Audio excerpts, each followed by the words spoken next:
આપ સર્વોને હેતપૂર્વક જય શ્રી સ્વામિનારાયણ। આજની સત્સંગ કથા વાર્તા નિજ મંદિર સાવરકુંડલા। આજની સત્સંગ કથા વાર્તામાં આપણે શ્રીમદ સત્સંગી જીવનની કથા સાંભળશું। અધ્યાય 56। સુવ્રત મુનિ કહે છે કે, હે રાજન, નીલકંઠ વર્ણી લોજપુરમાં નિવાસ કરીને મુક્તાનંદાદિક સંતોને યોગની કળાઓ શીખવતા અને તપશ્ચર્યા કરતા હતા। તેવામાં વૈશાખ માસ પૂર્ણ થયો। રામાનંદ સ્વામી આજે આવશે કાં તો કાલે આવશે કે પરમ દિવસે તો ચોક્કસ આવશે જ, આ પ્રમાણે પ્રતિક્ષણ નીલકંઠ વર્ણી પ્રતીક્ષા કરતા હતા। તેવામાં અર્ધો જેઠ માસ પણ વ્યતીત થયો। સ્વામીના આગમનની પ્રતીક્ષામાં દુઃખી થતાં ભગવાન શ્રી વર્ણી રાજને ક્યાંની ચેન પડતું ન હતું। તેથી અતિ આકુળ વ્યાકુળ થતા હતા, અને એક તો તીવ્ર તપ તથા બીજી ચિંતાને કારણે વર્ણી રાજનું શરીર અતિશય કૃશ થવા લાગ્યું। હે રાજન, આ બાજુ ભુજ નગરમાં વિરાજતા સંતોના સ્વામી એવા શ્રી રામાનંદ સ્વામીનું અંતર પણ શ્રી નીલકંઠ વર્ણીના દર્શનની ઈચ્છાથી ખેંચાવા લાગ્યું, અને તેથી કેટલાક ભક્તજનોની સાથે સ્વામીએ ભુજ નગરથી પ્રયાણ કર્યું। સુવર્ણ અને રત્નજડિત ઉપકરણો વાળા મોટા રથ ઉપર બિરાજમાન થયેલા શ્રી રામાનંદ સ્વામી પોતાના દર્શનાર્થે ઉભેલા નગરવાસીઓને પોતાની કરુણામય દ્રષ્ટિથી પ્રેમ વર્ષા વરસાવવા લાગ્યા। આંખમાં પ્રયાણથી ઉત્પન્ન થયેલા વિરહના આંસુ સાથે સર્વે ભક્તજનોએ સ્વામીનું પૂજન કર્યું, અને સ્વામીને વળાવવા માટે રથની પાછળ પાછળ ઘણે દૂર સુધી આવ્યા। પછી સ્વામીએ તેમને પાછા વાળ્યા, અને સ્વામી શ્રી ત્યાંથી આગળ ચાલતા માર્ગને વિશે પોતાના ભક્તજનોને આનંદ ઉપજાવતા થકા પીપલાણા ગામમાં પધાર્યા। ત્યાં પોતાના ભક્તરાજ શ્રી નરસિંહ મહેતાને ઘેર શ્રી રામાનંદ સ્વામીએ ઉતારો કર્યો, અને સમગ્ર પૂરવાસી ભક્તજનોએ આવીને સ્વામીનું સ્વાગત પૂજન કર્યું। પછી શ્રી રામાનંદ સ્વામીએ પોતાના શિષ્ય શ્રી મુક્તાનંદાદિક શિષ્ય મંડળને લોજપુરથી બોલાવી લાવવા માટે કુંવરજી નામના બ્રાહ્મણને ત્યાં મોકલ્યો। તે જ દિવસે તેમણે તત્કાળ લોજપુરમાં પહોંચીને સમાચાર આપ્યા કે શ્રી રામાનંદ સ્વામી તમને સર્વેને પીપલાણા ગામે બોલાવે છે।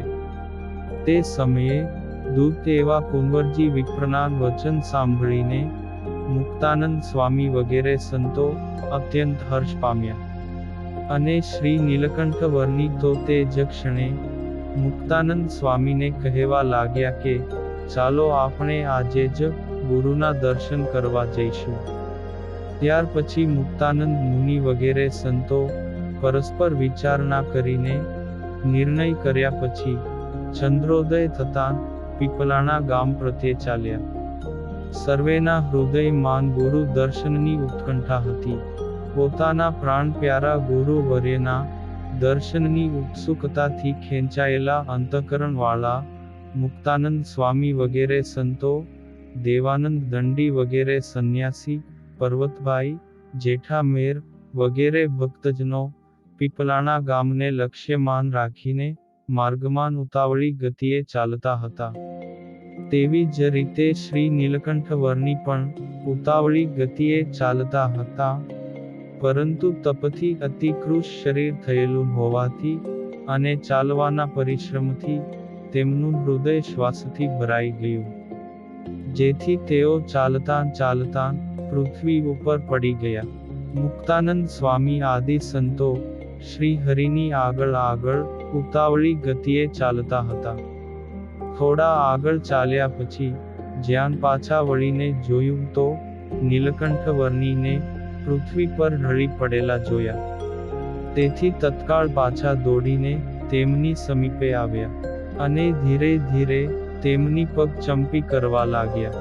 ત્યાર પછી થોડા સ્વસ્થ થયેલા વર્ણિરાજને મુક્તાનંદ સ્વામી આદિક સંતો કહેવા લાગ્યા કે આપણે આજે જ પીપલાણા પહોંચવાનું છે. તેથી તમે તમારી વિશુદ્ધ યોગ ધારણાનો આશ્રય કરો. યોગ ધારણાના બળથી જ આ માર્ગ પસાર કરી શકશો. બીજો કોઈ ઉપાય નથી. હે રાજન, આ પ્રમાણે સંતોએ કહ્યું. તેથી વર્ણિરાજે યોગ ધારણાનો આશ્રય કર્યો અને માર્ગમાં સર્વેથી ઉતાવળી ગતિએ ચાલવા લાગ્યા. બ્રહ્માત્મ ભાવે ભગવાન શ્રી કૃષ્ણનું પોતાના હૃદયમાં ચિંતવન કરતા વર્ણિરાજ શરીરનું ભાન ભૂલીને ધનુષમાંથી છૂટેલા તીરની પેઠે ઉતાવળી ગતિથી સર્વે સંતોની આગળ ચાલવા લાગ્યા. મુક્તાનંદ સ્વામી આદિક સંતો ઉતાવળી ગતિએ ચાલતા વર્ણિરાજની પાછળ પાછળ દોડતા આવતા હતા, છતાં પણ તેમને પહોંચી શક્યા નહીં. આ રીતે ઉતાવળી ગતિએ ચાલતા ચાલતા તે સર્વે સંતો ભક્તો ઓજસ્વતી નદીને કિનારે પહોંચ્યા. પીપલાણા ગામથી દક્ષિણ દિશા તરફ વહેતી તે ઓજસ્વતી નદીનું જળ વરસાદ પડ્યો હોવાથી ડહોળું હતું અને ખૂબ પૂર પણ આવ્યું હોવાથી નદી બે કાંઠે વહેતી હતી અને મોટા ભયંકર તરંગો ઉછળતા હતા. કુશળ તરવૈયાથી પણ ન તરી શકાય તેવી તે નદી દુસ્તર થઈ હતી, છતાં પણ વર્ણિરાજ શ્રી હરિ તરંગો માન તણાયા વગર સરળતાથી સામે પૂરે તરતા નદીને સામે કિનારે પહોંચ્યા. મુક્તાનંદ સ્વામી આદિક સર્વે સંતો ભક્તોએ ઉછળતા તરંગો વાળી નદી જોઈને વિચાર્યું કે આ નદી નાવ વિના તરવી અશક્ય છે. તેથી કિનારે જ બેસી રહ્યા. પછી લાકડાના તરાપા ઉપર બેસીને મહાપરિશ્રમથી તે ઓજસ્વતી નદીને પાર કરીને સામે કિનારે બેઠેલા નીલકંઠ વર્ણિની પાસે પહોંચ્યા અને સૌએ સાથે મળીને પીપલાણા ગામમાં પ્રવેશ કર્યો.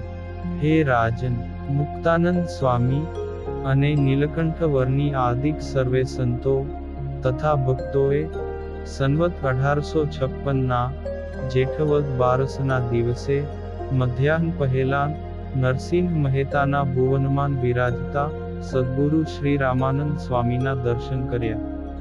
શ્રી રામાનંદ સ્વામી શરીરે ગૌર વર્ણના અને પુષ્ટ મૂર્તિ હતા. તેમણે શ્વેત વસ્ત્રો ધારણ કર્યા હતા. તેમનું રમણીય સુંદર મુખ કમળ અને જાનુ પર્યંત લાંબી બંને ભુજાઓ શોભી રહી હતી. ખીલેલા કમળની પાંખડી સમાન સુંદર નેત્રો અને મંદ મંદ મુખ હાસ્યથી મનને હરતા હતા. પોતાના ભક્તજનોના સમૂહો ચંદન અને પુષ્પહાર વગેરે પૂજાના દ્રવ્યોથી પ્રેમપૂર્વક તેમનું પૂજન કરતા હતા. વિશાળ સભાખંડમાં દિવ્ય સિંહાસન ઉપર બિરાજમાન થયા હતા અને પોતાના ભક્તજનોને આનંદ ઉપજાવતા હતા. એવા પરમ સુખના સિંધુ શ્રી રામાનંદ સ્વામીના ચરણોમાં મુક્તાનંદ મુનિ આદિક સર્વે સંતો અને ભક્તજનો સાષ્ટાંગ દંડવત પ્રણામ કરવા લાગ્યા. શ્રી રામાનંદ સ્વામી વર્ણિરાજ શ્રી નીલકંઠ બ્રહ્મચારી ને જોતાની સાથે જ જ્યાં આસન ઉપરથી ઊભા થવા ગયા ત્યાં તો મુનિવર શ્રી નીલકંઠ વર્ણિ ઘણા દંડવત પ્રણામ કરવા લાગ્યા. ત્યારે રામાનંદ સ્વામી બંને હાથે વર્ણિને ઊભા કરીને અતિ ગાઢ હેતથી ભેટી પડ્યા અને હર્ષપૂર્વક પોતાની સમીપે બેસાડ્યા. પછી દંડવત પ્રણામ કરી રહેલા મુક્તાનંદ સ્વામી આદિક સર્વેને યથાયોગ્ય સન્માન આપી બેસાડ્યા. હે રાજન, પૂર્વે મુક્તાનંદ સ્વામી આદિક સંતો પાસેથી જેવું રામાનંદ સ્વામીનું વર્ણન સાંભળ્યું હતું તેવા જ સ્વરૂપે સ્વામીના દર્શન કરીને વર્ણિરાજના ગાત્રો રોમાંચિત થયા અને આંખોમાંથી પ્રેમના અશ્રુઓ વહેવા લાગ્યા ને પરમ શાંતિને પામ્યા. નિર્નિમેષ દ્રષ્ટિથી પોતાનું દર્શન કરી રહેલા ભગવાન શ્રી નીલકંઠ વર્ણિની સામે પણ તે જ રીતે શ્રી રામાનંદ સ્વામી પણ 4 ઘડી પર્યંત એમને એમ સામે જોઈ જ રહ્યા. શ્રી રામાનંદ સ્વામીના મુખારવિંદની સામે દ્રષ્ટિ કરતા પ્રથમ ક્ષણે જ દેહભાન ભૂલેલા પ્રેમાતુર શ્રી નીલકંઠ વર્ણી થોડીવાર પછી જ્યારે સ્વસ્થ થયા ત્યારે શ્રી રામાનંદ સ્વામી તેમને યથાયોગ્ય કુશળ સમાચાર પૂછવા લાગ્યા. હે રાજન, તે સમયે મુક્તાનંદ સ્વામીએ નીલકંઠ વર્ણીનું પોતે અનુભવેલું સમગ્ર વૃત્તાંત કહી સંભળાવ્યું. તે સાંભળીને રામાનંદ સ્વામી શ્રી નીલકંઠ વર્ણીની મુક્ત કંઠે પ્રશંસા કરવા લાગ્યા.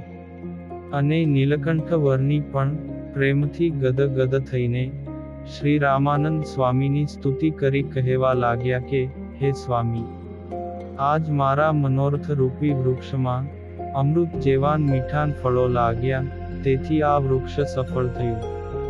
આ પૃથ્વી ઉપર સાક્ષાત શ્રી કૃષ્ણચંદ્રની એકાંતિકી ભક્તિનું પ્રવર્તન કરનારા આપના પ્રત્યક્ષ મિલનથી હું કૃતાર્થ થયો અને મારો જન્મ પણ સફળ થયો.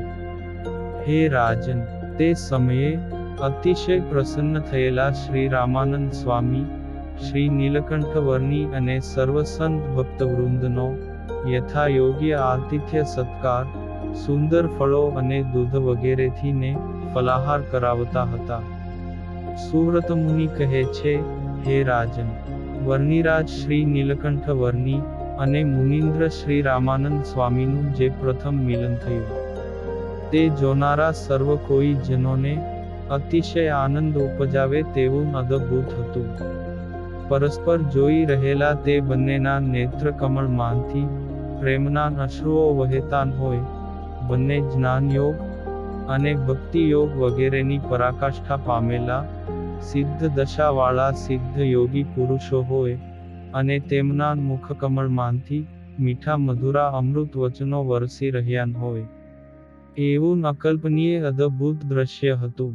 ઇતિ શ્રી સત્સંગી જીવને નારાયણ ચરિત્રે ધર્મશાસ્ત્રે પ્રથમ પ્રકરણે રામાનંદ સ્વામી અને નીલકંઠ વર્ણીના સમાગમ નિરૂપણ નામે 56મો અધ્યાય સંપૂર્ણમાં. અને હવે પછીની કથા વાર્તા આપણે આગળના ભાગમાં સાંભળશું. અત્યારે આપ સર્વોને ભાવથી જય શ્રી સ્વામિનારાયણ.